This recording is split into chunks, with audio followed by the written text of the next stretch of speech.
നമസ്കാരം.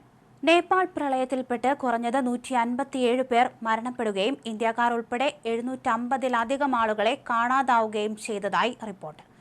പ്രാദേശിക സമയം രാവിലെ 8:37-ന് ടിബറ്റ് മേഖലയിലുണ്ടായ ഭൂകമ്പമാണ് പ്രളയത്തിന് കാരണമായതെന്ന് സംശയിക്കുന്നതായി നേപ്പാൾ വിദേശകാര്യമന്ത്രി ശിശിർ ഖനാൽ ജനപ്രതിനിധി സഭയെ അറിയിച്ചു.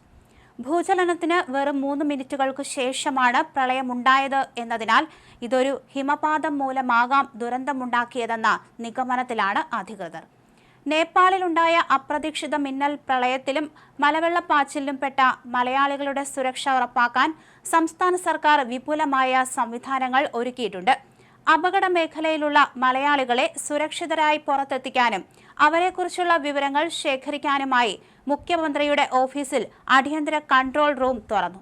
മുഖ്യമന്ത്രി വി.ഡി. സതീശന്റെ നേരിട്ടുള്ള നിർദ്ദേശപ്രകാരം ചീഫ് സെക്രട്ടറിക്കാണ് രക്ഷാപ്രവർത്തന ഏകോപന ചുമതല നൽകിയിരിക്കുന്നത്. വിദേശകാര്യ മന്ത്രാലയം, കാഠ്മണ്ഡുവിലെ ഇന്ത്യൻ എംബസി, നേപ്പാൾ ഭരണകൂടം എന്നിവരുമായി ചീഫ് സെക്രട്ടറിയുടെ നേതൃത്വത്തിൽ നിരന്തരം ബന്ധപ്പെട്ടാണ് അടിയന്തര നടപടികൾ പുരോഗമിക്കുന്നത്.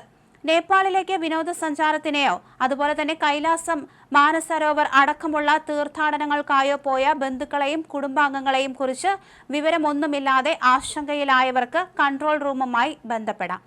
മുഖ്യമന്ത്രിയുടെ ഓഫീസിലെ പ്രത്യേക സെൽ 24 മണിക്കൂറും സജീവമായി പ്രവർത്തിക്കും. വിവരങ്ങൾ കൈമാറുന്നതിനായി സംസ്ഥാന സർക്കാർ അടിയന്തര നമ്പറുകൾ പുറപ്പെടുവിച്ചിട്ടുണ്ട്.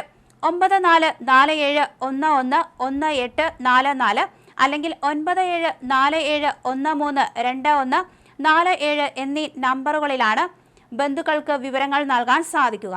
ഈ നമ്പറുകളിൽ ലഭിക്കുന്ന സന്ദേശങ്ങൾ അപ്പോൾ തന്നെ ഡൽഹിയിലെ കേരള ഹൌസിനും വിദേശകാര്യ മന്ത്രാലയത്തിനും കൈമാറി തെരച്ചിൽ തത്സമയം ക്രമീകരിക്കും.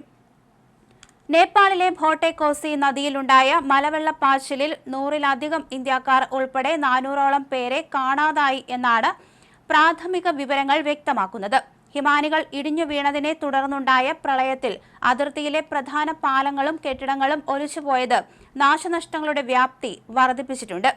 ഗലാച്ചി മേഖലയിൽ കാസർഗോഡ് സ്വദേശിയായ ഒരു പോലീസ് ഉദ്യോഗസ്ഥനടങ്ങുന്ന 36-അംഗ മലയാളി സംഘം കുടുങ്ങിക്കിടക്കുന്നതായി ഇതിനോടകം തന്നെ സ്ഥിരീകരണമുണ്ടായിരുന്നു. ഇതിനു പുറമെ മറ്റ് പ്രദേശങ്ങളിലും മലയാളി സഞ്ചാരികൾ ഒറ്റപ്പെട്ടു പോയിട്ടുണ്ടോ എന്ന കാര്യത്തിൽ കൺട്രോൾ റൂം വഴി അന്വേഷണം വിപുലമാക്കിയിട്ടുണ്ട്.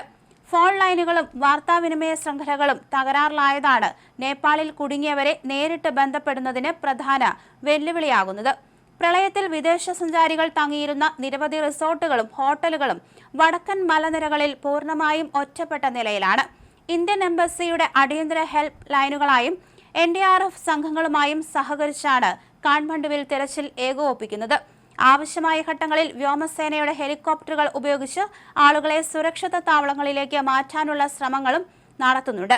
സ്ഥിതിഗതികൾ സംസ്ഥാന സർക്കാർ അതീവ ജാഗ്രതയോടെയാണ് നിരീക്ഷിക്കുന്നത്.